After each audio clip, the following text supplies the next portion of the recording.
लग्नानंतर होईलच प्रेम या मालिकेच्या पुढील काही येणाऱ्या भागांचे अपडेट जाणून घेऊया आपल्या आजच्या या व्हिडिओमध्ये। चला तर मग मित्रांनो, वेळ वाया न घालवता सुरुवात करूया आपल्या या व्हिडिओला। तर आता आपण इथे पाहणार आहोत की धनंजयच्या लक्षात त्याची चूक येणार आणि जीवानंदिनीला एकमेकांपासून वेगळं करण्याचं त्याच्या डोक्यात जे भूत सवार झालंय ते आता तो स्वतःहूनच दूर करणार। तर दुसऱ्या बाजूला आता जीवा स्वतःहूनच नंदिनीला मनवण्यात यशस्वी होणार, तर काव्या हिला पार्थ स्वतःहून बायको अशी हाक मारणार। आता नेमकं काय घडतं हे बघूया या व्हिडिओमध्ये। तर आता आपण इथे पाहतोय की सध्या आता काव्या ही नर्वस झालेली असते, पण मालिनी काकूंनी तिला समजावून सांगितलेलं असतं की हे बघ काव्या, आता ही वेळ नाराज व्हायची नाही, तर पार्थला मनवायची आहे। पार्थने तुझ्यासाठी जे जे केलं ते आत्ता तू त्याच्यासाठी करतेस। मग आता काव्या ही खोलीत शांत बसलेली असताना तिला मालिनी काकूंचे शब्द पुन्हा आठवलेले असतात, पार्थने तुझ्यासाठी जे जे केलं ते तू करतेस। मग काव्या ही आता रिव्हर्स टेक्नॉलॉजी वापरायची असं ठरवते। दुसऱ्या दिवशी सगळेजण ब्रेकफास्ट करायला बसलेले असतात, इतक्यात त्या ठिकाणी आता काव्या पोहोचते। मग काव्या आता त्या ठिकाणी पोहोचल्यावर लगेचच मालिनी काकू काव्याला म्हणतात, काव्या अगं बाळा, मी तुला हाक मारायला आत्ता येणारच होते, बरं झालं तू चालीस, ये चल पटकन खायला बस, खाऊन घे। त्याबरोबर लगेचच आता काव्या म्हणते, नाही मला नको आहे काकू। त्याबरोबर मालिनी काकू म्हणतात, का? त्यावर काव्या म्हणते, काही नाही, मला भूक नाही आहे, मी जाते। मालिनी काकू काव्याला आग्रह करू लागतात, अगं काव्या बाळा, असं काय करतेस, थोडंसं तरी खाऊन घे, आणि सकाळ सकाळ तुला भूक नसायला असं झालंय काय? ये बरं काव्या, बस ना गं, ऐक माझं, थोडं खाऊन घे। पण काव्या ही काहीच उत्तर देत नाही। मालिनी काकू काव्याच्या जवळ येतात आणि म्हणतात, पार्थ काल बोललाय, त्यामुळे अजूनही तू नाराज आहेस का, अजूनही दुखावली गेली आहेस का गं बाळा? त्यावर मग काव्या ही म्हणते की नाही, तसं काही नाही आहे, मी आलेच। आणि मग ती लगेचच तिकडनं आतमध्ये तिच्या रूमकडे निघून जाते। त्याबरोबर पार्थ हा सुद्धा आता काव्याने काहीही न खाल्ल्यामुळे सकाळ सकाळ ब्रेकफास्ट न करताच ऑफिसला निघून जात असतो। तो मालिनी काकूंना सांगतो, आई मला उशीर होतोय, मी ऑफिसमध्येच काहीतरी खाऊन घेईन, आता निघतो। पार्थ आता भरल्या ताटाला नमस्कार करून तिकडनं उठत असताना मालिनी काकू त्याला म्हणतात, पार्थ रे, याला काय अर्थ आहे? पण पार्थसुद्धा थांबत नाही, तो निघून जातो। मग मालिनी काकू काव्याकडे येतात आणि काव्याला म्हणू लागतात, काय गं झालं काव्या, तू का नाही नाश्ता केलास? तुला माहिती आहे का बाळा, अगं तू नाश्ता केला नाहीस म्हणून पार्थला वाईट वाटलं, का नाश्ता नाही केलास? मी काल एवढं समजून सांगितलं होतं तुला, तरीही? त्यावर काव्या म्हणते, आई आई आई आई चिल, अहो किती टेन्शन घेताय तुम्ही, पार्थना वाईट वाटावं म्हणूनच तर केलं होतं मी हे सगळं। मालिनी काकू म्हणतात, म्हणजे? त्यावर काव्या म्हणते, सॉरी, मी चुकीच्या मार्गाचा वापर केला आहे खरं तर, पण तुम्ही मला काल काय म्हणालात, पार्थ आता त्याने तुझ्यासाठी जे केलं आहे ते तुला त्याच्यासाठी करायचं आहे। मग एकदा मी नाराज होते ना, तेव्हा पार्थने माझ्यावर रिव्हर्स टेक्नॉलॉजी वापरली होती आणि तेव्हा माझा राग शांत झाला होता, म्हणून आता मी सुद्धा त्यांच्यासारखंच करते। त्यावर मालिनी काकू म्हणतात, काय म्हणजे तू हे सगळं मुद्दाम केलंस? माझा मुलगा रागवला म्हणून काय तू पण त्याच्यावरती रुसून बसशील? काव्या काय गं, तुला माहिती आहे का, पार्थ ना ऑफिसला उपाशी गेलाय, आज महत्त्वाची कॉन्फरन्स आहे बाळा त्याची। आता एक काम कर, आता आगाऊपणा केला आहेस ना, आता माझ्या मुलासाठी तू टिफिन घेऊन जायचा। काव्या म्हणते, अहो मग त्यांना कळेल ना।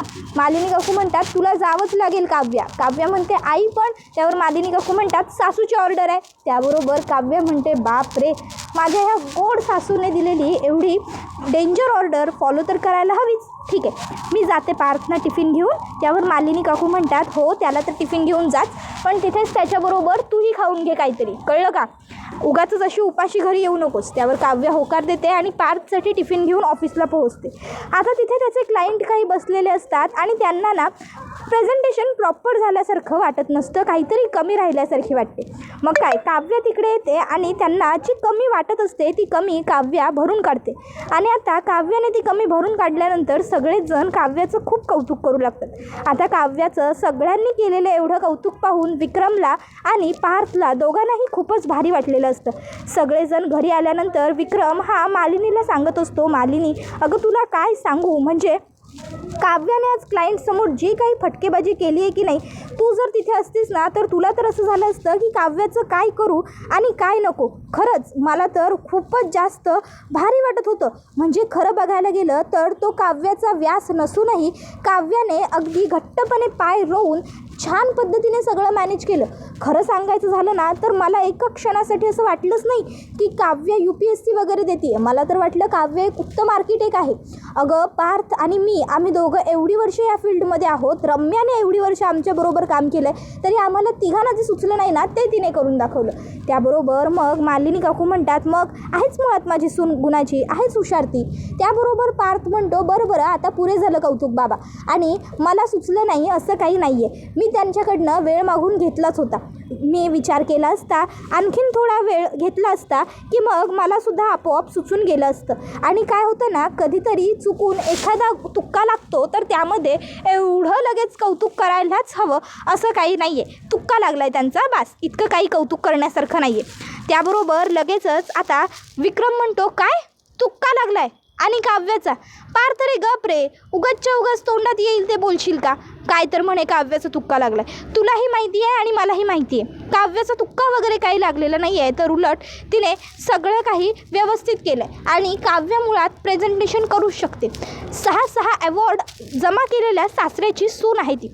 माझी सून आहे ना, त्यामुळे काव्याने हे करून दाखवलं आहे. समजलं ना?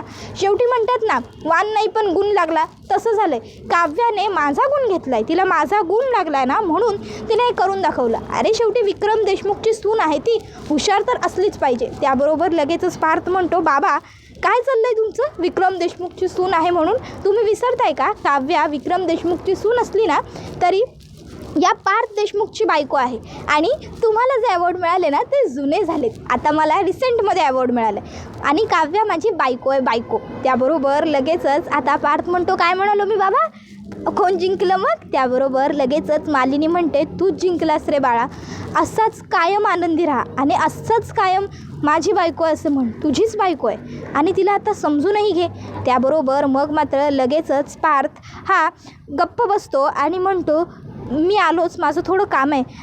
ज्या क्लायंटची डील मिळाली आहे त्यांचं काम पुढे व्यवस्थित व्हायला हवं ना, म्हणून बघतो. आणि मग तो तिकडनं निघून जातो. तर इकडे आता काल एवढं समजावून सांगितलं तरीसुद्धा अजूनही मामी काव्याला सून म्हणून मिरवते. मला तर कळतच नाही की ही मामी या काव्याला एवढं डोक्यावर का बसवून घेते, एवढं हिला हिचं का कौतुक आहे. मी मामीला कधीच चांगली वाटले नाही का?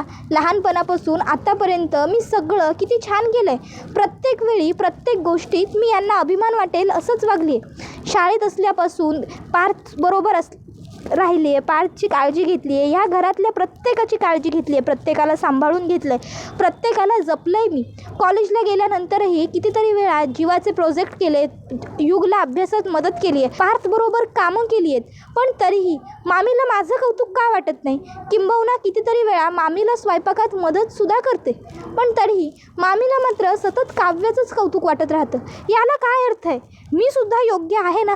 माझ्याकडे जर मामीने त्या नजरेने बघितलं तर कदाचित तिला माझ्यामध्ये तिची सून दिसेल. उलट काव्यापेक्षा कितीतरी पटीने चांगली आणि आदर्श सून होईन मी. पण तरीही मामी माझ्याकडे त्या नजरेने का नाही बघत? माझ्यात काय कमी आहे जी त्या काव्यामध्ये आहे? उलट ती काव्य तर अजून तिच्या आयुष्यात सेटल डाऊनही झालेली नाही आहे, पण मी तर माझ्या आयुष्यात व्यवस्थित सेटल्ड आहे. माझ्या आयुष्यात मी करिअर केलं आहे, मी चांगलं जॉब करते आहे, मी माझ्या पायांवर उभी आहे, सगळं आहे. आई तरी पण का गं हे सगळं असं? त्याबरोबर मग आता लगेचच तिला वसुहत्या समजून सांगते की हे बघ काव्या, काही लोकांना ना मुळात बघण्याची नजरच कमी असते. अगं त्यांना दूरचं दिसत नाही, त्यामुळे समोर वरती जे पाणी दिसत असतं का नाही ते त्यांना स्वच्छ आणि नितळ दिसतं, पण त्या पाण्यामध्ये खाली किती गाळ बसला आहे हे त्यांना कळतच नाही. पण तसं झऱ्याचं पाणी बघ, झऱ्याचं पाणी हे खाली गाळ घेऊन राहतं, पण वाहणारं पाणी ते कायम खळखळ वाहत राहतं. तू त्या खळखळणाऱ्या पाण्यासारखी आहेस बाळा, नितळ स्वच्छ. आणि ती काव्या तलावातल्या पाण्याप्रमाणे आहे. तिच्या तळाला ना किती गाळ बसला आहे हे अजून मालिनीला दिसत नाही आहे. पण काय होतं ना, कधी पाऊस खूप पडतो आणि मग तळाचा बसलेला गळ सगळा वरती येतो. आणि तसाच आत्ता येणार आहे बघ. ती काव्य फार या घरात टिकणार नाही गं बाळा, तू काळजी सोडून दे. तर दुसऱ्या बाजूला आता नंदिनी ही जीवाला स्वतःच्या हाताने खाऊ घालत असते. त्यावेळी त्यावेळी मग जीवा आता खुश होतो. जीवा नंदिनीला म्हणत असतो, नंदिनी तुला माहिती आहे का, या दिवसांची मी किती दिवस वाट बघत होतो खरंच. त्यावर नंदिनी म्हणत असते, जीवा हे बघा, पण तुम्ही आज जे काही वागलाय ना ते सगळं मला अजिबातच आवडलेलं नाही आहे. तुम्ही आज खूप चुकीचं, खूप म्हणजे खूपच चुकीचं वागलाय. त्यावर जीवा म्हणतो, नंदिनी मगाशी तूच बाबांना सांगितलंस ना की प्रेमात काहीही चालतं म्हणून, प्रेमात वेळ असावं लागतं म्हणून. मग त्यावर नंदिनी म्हणते, अहो ते सगळं ठीक आहे, पण हे असं जीवावर बेतण्यासारखं माणसाने वागू नये. याला ना वेड नाही मूर्खपणा म्हणतात, कळलं का तुम्हाला. आणि आज जे तुम्ही केलं आहे ना ते शेवटचं. पुन्हा जर जीवा तुम्ही असे वागलात ना तर याद राखा तुमची गाठ माझ्याशी आहे. मला तुम्ही वागलेलं खरं तर बिलकुल पटलेलं नाही आहे, पण बाबासुद्धा तुमच्यावर रागवले होते. ते तुम्हाला एवढं बोलत होते ना म्हणून मी शांत होते. त्यानंतर मग जीवा नंदिनीचं भरवून झाल्यावर नंदिनीला म्हणत असतो, नंदिनी आता जशी माझी काळजी घेते आहे तशीच काळजी आयुष्यभर घे ना. नंदिनी माझं तुझ्यावर खरंच खूप खूप खूप प्रेम आहे. मला मान्य आहे मी खोटं बोललो, खोटं नाही बोललो गं. मी खरं तर एक गोष्ट तुझ्यापासून लपवली. मला तुला सांगायचं होतं पण कळत नव्हतं की तू या गोष्टीवर कशी रिॲक्ट होशील, काय तुला वाटेल, म्हणून मी तुला ही गोष्ट सांगणं टाळत होतो. नंतर जेव्हा मी तुला ठरवलं की सांगून टाकेन सगळं, तेव्हा वेळ निघून गेली. तुला आधी सगळं कळून गेलं, पण मी तुझ्यावरती कधी खोटं प्रेम नाही केलं नंदिनी. तुला माहिती आहे ना, मी माझ्या बाजूने वेळ घेतला मूव ऑन होण्यासाठी. मला तुला सगळं सांगायचं होतं. मी एका मुलीवर प्रेम करायचो इथवर मी सगळं तुला सांगितलं, पण तिचं नाव नाही सांगितलं कारण तुला त्रास झाला असता ना म्हणून. त्यावर नंदिनी म्हणते, मला या विषयावर नाही बोलायचं जीवा, आपण झोपायला जाऊया. त्यावर जीवा म्हणतो, ठीक आहे नंदिनी जातो मी. आणि मग जीवा आता बाहेर चाललेला असतो. नंदिनी म्हणते, आता कुठे बाहेर निघालात तुम्ही. त्यावर जीवा म्हणतो, झोपायला बाहेर. त्यावर नंदिनी म्हणते, जीवा तुम्हाला एवढं बरं नाही आहे, एवढा त्रास झाला आहे, पण तरीही तुमच्या अंगातली मस्ती काही अजून जात नाही आहे ना. किती आगाऊपणा चालला आहे जीवा तुमचा. आता तुम्हाला एवढं लागलं आहे, एवढा त्रास झाला आहे, तुम्हाला वाटतं आहे का की मी तुम्हाला अजूनही रिक्षात जाऊन झोपून देईन म्हणून. लवकर घरात चला आणि घरात गुपचूप येऊन झोपा तुम्ही. जीवा म्हणतो, नंदिनी अगं पण. त्यावर नंदिनी म्हणते, लवकर. त्यावर जीवा म्हणतो, बरं ठीक आहे तू म्हणशील तसं येतो. आणि मग लगेचच आता जीवा हा नंदिनी बरोबर तिच्या बेडरूममध्ये येतो. नंदिनी जीवाला बेडरूममध्ये आल्याच्या नंतर म्हणते, जीवा एक काम करा, तुम्ही इथे झोपा वरती बेडवरती, मी खाली झोपते, एक मिनटं हा. आणि मग नंदिनी ही आता लगेचच अंथरूण वगैरे काढण्यासाठी तिकडनं जाते. आता ती जीवाला म्हणते, अहो हे काय तुम्ही अजून असे उभे का आहात, झोपा ना, तुम्हाला आता सध्या आरामाची गरज आहे जीवा, आराम तुम्हाला गरजेचा आहे. तुम्ही जा बरं, झोपून घ्या, आराम करा, रिलॅक्स वाटेल तुम्हाला जरा. त्यावर जीवा काहीच उत्तर देत नाही. नंदिनी म्हणते, काय झालं, तुम्हाला इथे झोप येणार नाही असं वाटतंय का, बोला ना काहीतरी. त्यावर मग जीवा म्हणतो, नंदिनी मी असं बेडवरती झोपायचं, तू असं खाली झोपायचं हे माझ्या मनाला पटत नाही आहे. त्यापेक्षा मी काय म्हणतो, आपण दोघंजणं एकत्र एका बेडवरती झोपू शकतो ना. नाही म्हणजे तुझा बेडसुद्धा किंग साईजच आहे की, मग ह्या किंग साईज बेडवर एका बाजूला तू एका बाजूला मी, आपण असे झोपू शकतो. पूर्वी आपण आपल्या घरी जसे झोपायचो माझ्या बेडवरती तसेच. त्याबरोबर नंदिनी म्हणते, नाही नको. जीवा म्हणतो, मग ठीक आहे मी खाली झोपतो, तू वर झोप. नंदिनी म्हणते, नको. त्यावर जीवा म्हणतो, मग आपण एकत्र वरती झोपूया ना. नंदिनी म्हणते, अहो पण इथे एक्स्ट्रा ब्लँकेट नाही आहे, आपण जशी आपल्या घरी मध्ये लावायचो ना तशी. त्याबरोबर मग जीवा म्हणतो, अगं मग उशा लावूया ना, ब्लँकेटच हवी आहे, असं काय जरुरी आहे. मग नंदिनी म्हणते, चालेल. त्यावर जीवा म्हणतो, हो चालेल ना. त्याबरोबर मग आता लगेचच इकडे नंदिनी आणि जीवा हे मध्ये उशा लावून घेतात आणि झोपायला जातात. नंदिनी जीवाला सांगते, बाउंड्री क्रॉस करायची नाही आपण. जीवा म्हणतो, मी नाहीच करणार आहे, तू सुद्धा बाउंड्री क्रॉस करू नकोस. आता जसे पूर्वी भांडायचे तसे थोडेसे भांडतात आणि मग झोपायला येतात, झोपतात. आणि जीवा मनात म्हणत असतो, किती दिवसांनी चकाचक बाईबरोबर हा असा इतका निवांत वेळ घालवायला मिळाला. खरंच आज खूप बरं वाटतंय, शांत वाटतंय. असं वाटतंय चकाचक बाईबरोबर हे असेच दिवस जावे. देवा माझ्या चकाचक बाईचा राग लवकरात लवकर जाऊ दे रे बाबा. त्याबरोबर आता इकडे रात्री झोपेत नंदिनी आणि जीवा यांच्यामधल्या उशा कधी हलतात आणि कधी ते दोघंजण एकमेकांच्या जवळ येतात, कधी त्या दोघांचे हात एकमेकांवरती येतात हे त्या दोघांनाही कळत नाही. आणि आता ते दोघं तर गाढ झोपलेले असतात, त्यांना तर ह्या सगळ्यातलं काही माहीतच नसतं. शारदा सकाळी येऊन बघते, पण आपला जावई आणि मुलगी रूममध्ये झोपलेले असताना जाऊन त्यांना डिस्टर्ब करणं तिला योग्य वाटत नाही आणि ती तिकडनं निघून जाते. आता सकाळ सकाळ धनंजय जेव्हा अंघोळ वगैरे करून ब्रेकफास्टला येतो तेव्हा धनंजयच्या लक्षात येतं की जीवा आणि नंदिनी दिसत नाही आहेत. नंदिनी अजून उठली नाही बहुधा. जीवाला पाठवून दिलं असेल तिने त्याच्या त्या भंगार रिक्षात. नंदिनीकडे बघायला हवं, तिच्याशी बोलायला हवं. काल ती खूप दुखावली गेली आहे, म्हणूनच कदाचित अजून नाश्ता करायला खाली आली नसावी. त्याबरोबर मग धनंजय हा शारदाला म्हणतो, शारदा तू चहा ठेव, तोवर मी आलो. आणि मग धनंजय हा लगेचच नंदिनीच्या रूमकडे येतो. पण त्याला आता दिसतं काय, तर नंदिनी ही तिकडे शांतपणे झोपली आहे आणि तिच्या शेजारी जीवासुद्धा झोपला आहे. ते दोघंजणं एकत्र आहेत. त्या दोघांचे हातपाय एकमेकांवर पडलेले आहेत. धनंजयला हे सगळं बघून जरा ऑकवर्ड होतं. धनंजय खोलीचा दरवाजा बंद करून घेतो आणि तिकडनं खाली येतो. थोड्या वेळाने नंदिनी जेव्हा उठून आवरून खाली येते जीवासाठी नाश्ता घ्यायला, तेव्हा धनंजय नंदिनीला विचारतो, नंदिनी तुझ्या मनात जीवाबद्दल काही भावना आहेत का? हे बघ बाळा, जर तुला जीवाबद्दल काही भावना असतील किंवा तुला काही वाटत असेल तर तू मला तसं स्पष्टपणे सांग.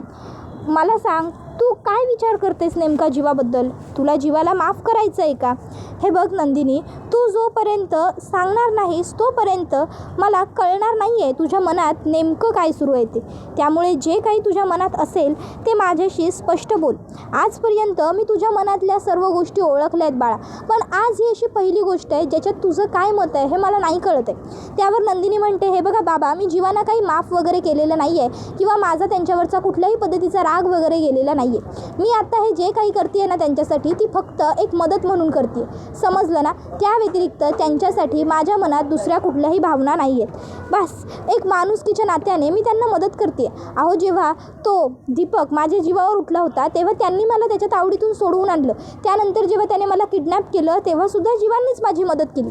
त्यांनी माझ्यासाठी एवढ्या सर्व गोष्टी केल्या, माझ्यावर प्रेम करत नसतानासुद्धा नवऱ्याचं कर्तव्य पार पाडण्यासाठी. मग मी माझं बायकोचं कर्तव्य कसं विसरू बाबा? एवढं बोलून नंदिनी जीवासाठी नाश्ता घेऊन तिकडनं निघून जाते. त्याबरोबर शारदा ही धनंजयला म्हणते, खोटं बोलली हा नंदिनी तुमच्याशी? नाही म्हणजे नंदिनी म्हणाली की कर्तव्य वगैरे, पण खोटं आहे हे सगळं. त्या सगळ्याच्या आड तिचं प्रेम दडलं आहे, जे तिचं जीवावरती मनापासून आहे. तुम्हाला दुखवायचं नाही ना म्हणून फक्त तिने ते तुमच्यापासून लपवलं. तुम्ही त्यांच्या दोघांच्या आयुष्यातले विलन होताय, विलन, समजलं का? तो एखादा चित्रपट असतो ना ज्यामध्ये हिरोला हिरोईन खूप आवडते, हिरोईनलाही हिरो खूप आवडतो, पण तिचा बाप खाष्ट असतो आणि तिचा बाप विलन बनतो. तसे विलन होत आहे तुम्ही आपल्या लेकीच्या संसारात. पण चित्रपट बघताना 3 तासापुरतं ते सगळं खूप छान वाटतं, आनंद होतो आपल्याला ते सगळं बघताना. पण खऱ्या आयुष्यात तसं नसतं धनंजय मोहिते. खऱ्या आयुष्यात आपल्याला गोष्टींकडे सिरियसली बघावं लागतं, तटस्थपणे होऊन बघावं लागतं. पण तुम्ही तर तसं करतच नाही आहात. तुम्ही फक्त एका बाजूने विचार करताय, दुसऱ्या बाजूचा विचार तुमच्या डोक्यात येतच नाही आहे. तसंही पार्थचं लग्न काव्याबरोबर झालं होतं. त्यानंतर जीवामध्ये आणि तिच्यामध्ये काहीही संबंध उरले नव्हते, म्हणून मग जीवाने नंदिनीबरोबर लग्न केलं. मला सांगा, जर जीवाचं दुसऱ्या कुठल्या मुलीवरती प्रेम असतं आणि जीवाने ते आपल्या नंदिनीला सांगितलं नसतं तर आपण आपल्या मुलीला हेच समजावलं असतं ना की सोडूच नाही बनून, जे घडून गेलं ते घडून गेलं. आता तर त्यांच्या मनात काही नाही आहे ना, मग आपण का विसरतो ही गोष्ट?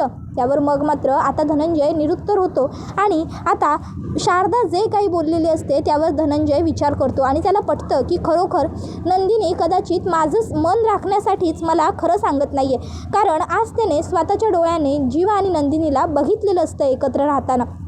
मग तो विचार करतो की खरोखर शारदा म्हणते तेच बरोबर असेल का? मीच माझ्याच मुलीचा संसार मोडायला कारणीभूत ठरत असेल का? नक्की काय सुरू आहे मला काही समजत नाही आहे. असा विचार करून पुन्हा एकदा धनंजय डोक्याला हात लावून बसतो.